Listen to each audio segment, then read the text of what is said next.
Let's talk about the different types of exposures. What are we going to invite people to? What's the best? Is there a best? I'm going to give you my opinion as being a consultant to you. You can argue with this opinion if you want, but I'm going to give you what is the absolute most effective thing to invite somebody to, all the way down to the absolute worst thing to invite somebody to. Would that be helpful to you? Yes. All right. Number one, large company event. Number one, a big event. Whether it's local, regional, some big event where they're talking about your company, your product. Got 1,000 people in your city or a couple thousand people in your region. That's by far the most effective. You get people into an event like that, you get a prospect into an event like that, they have no shot. Their imagination is just going to absolutely be captured. They're going to see so much social proof of other people succeeding. They're going to see so much energy and so much credibility and so much power and so much influence. They're going to build relationships with other people there. It's super powerful. Super powerful. Now, the downfall of this is it's the hardest to invite to. It's the most effective, but it's the hardest to get people to show up.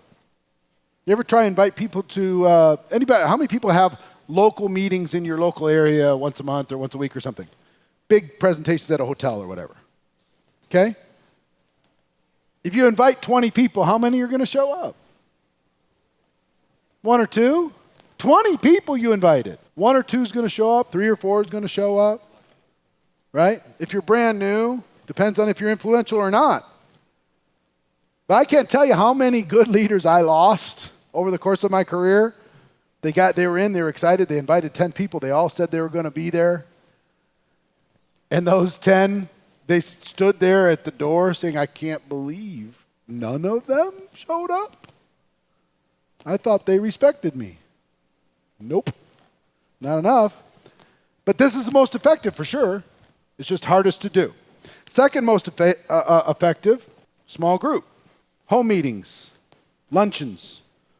I'm a huge fan of luncheons, by the way, as far as something to invite people to. Huge fan of luncheons. It fits business people's schedule. It fits everything. It's just so great to be able to invite people. They get a quick lunch. You do a quick presentation. They go back to work. It's amazing. I love it.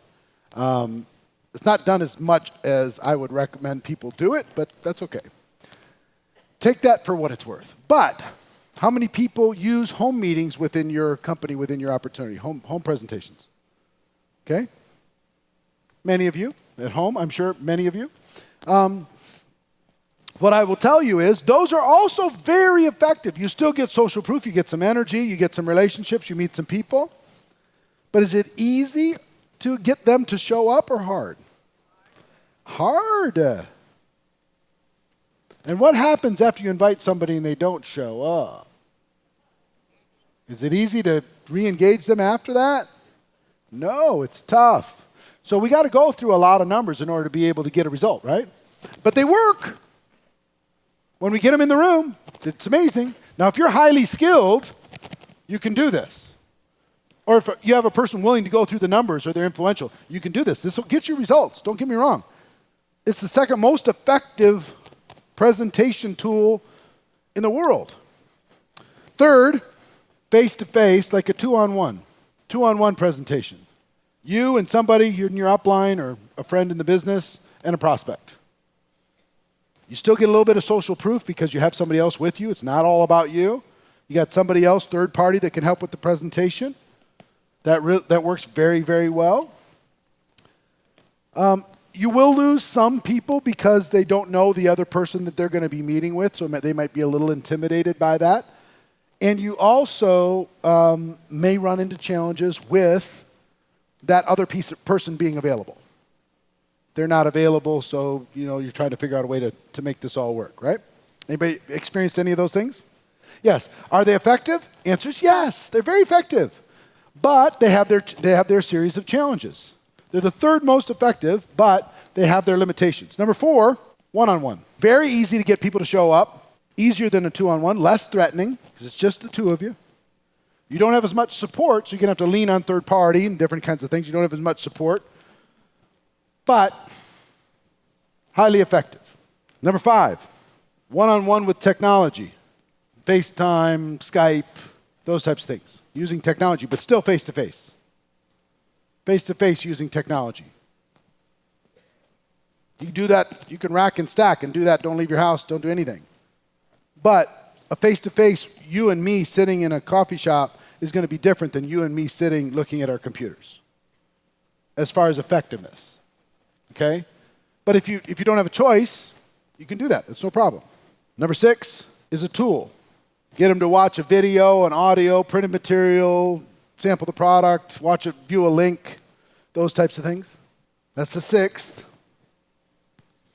And number 7 is to do nothing. So those are what you can choose to do, and not necessarily as an end in mind.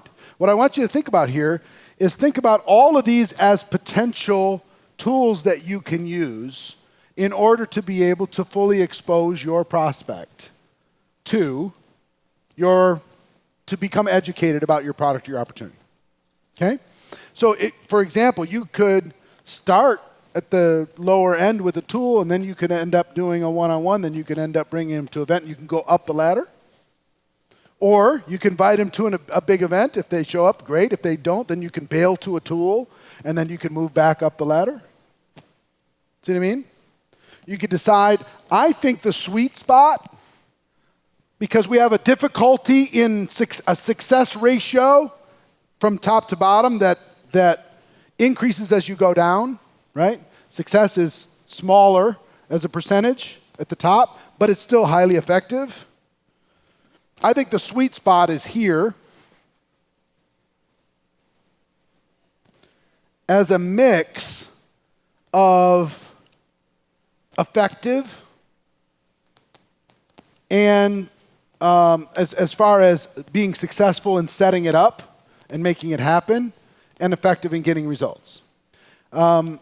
But generally what I'm going to tell you is, and third-party tools, understand I've made a fortune with third-party tools, an absolute fortune with third-party tools. But face-to-face changes relationships. Here's what I know.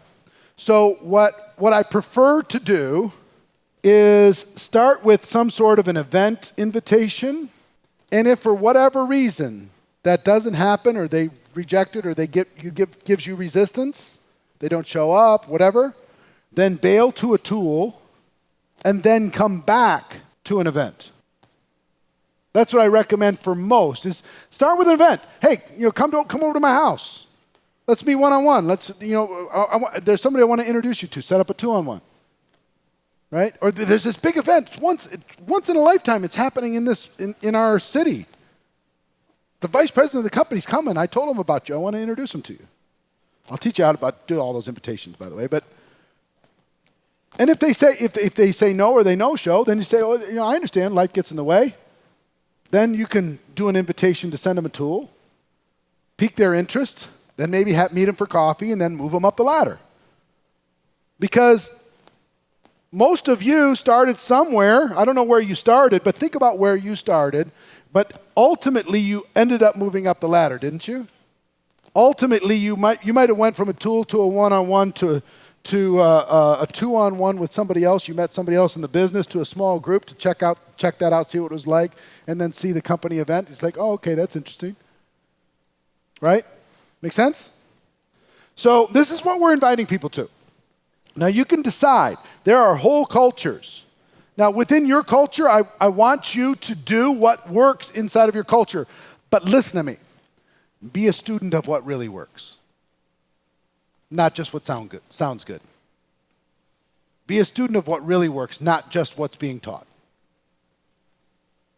And I've learned this from hard experience. Like, I'll give you an example. I worked with a company, and one of the top distributors would just absolutely never, under any circumstance, should you ever do a one-on-one. I said privately, what are you talking about? He said, I don't believe you should do a one-on-one. I said, I was his upline. I said, I see your downline, right? You know that, right? I know what all of your strongest lines are doing. And guess what they're all doing? One-on-ones. Yeah, but I don't think they should. Okay. Shouldn't we be a student of what works? Shouldn't we be paying attention to what works? Sometimes people, because they were stuck in some tactic, they get hung up on some tactic. And because that tactic worked 4 years ago, they've been pounding it ever since, trying to get it to work again. Sometimes tactics change. Ways that we connect with people change. Ways that we communicate change. Be a student of what works, not just what sounds good. Inside of your company. There are some companies that they do all of their prospecting and presenting online. Some don't. Some are totally built around their company convention and getting people there and regional events. Some don't. Find out what's working inside of your company and model that behavior, okay? But know this, at the end of all of this, what we're going to do is try to teach you how to invite in a way that gets results. That's our goal, okay? Don't get hung up on the tactic. You're going to be inviting to whatever system is in your company that is working. Invite to that.